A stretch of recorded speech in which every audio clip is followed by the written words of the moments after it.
Знаете ли кой е този велик българин, който е голяма част от българската история и е вдъхновил герой като Христо Ботев, Васил Левски и други революционери? Това е Иван Кулин.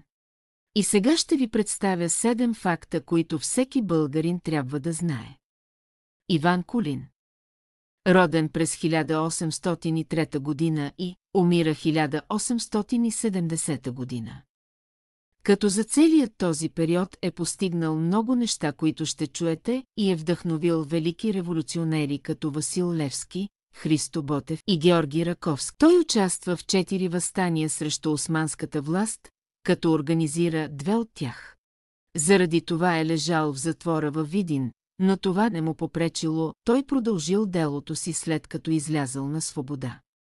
Иван Кулин е знаел 5 езика и е достигнал най-високата степен на образование за своето време.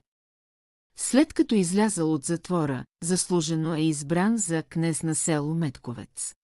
През следващите години той поддържа контакт с Георги Раковски и участва в Първата българска легия в Белград. След 3-месечното си съществуване тя е разпусната заради намесата на великите сили.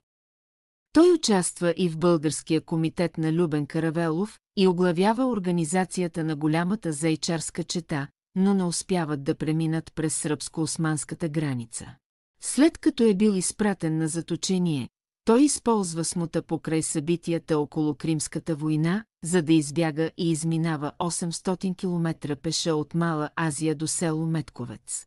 Иван Кулин е единственият българин, на когото османският султан е подарил великолепна сабя, която и до днес се пази във Видинския музей. А вие знаехте ли за този велик революционер и бунтовник? Споделете в коментарите.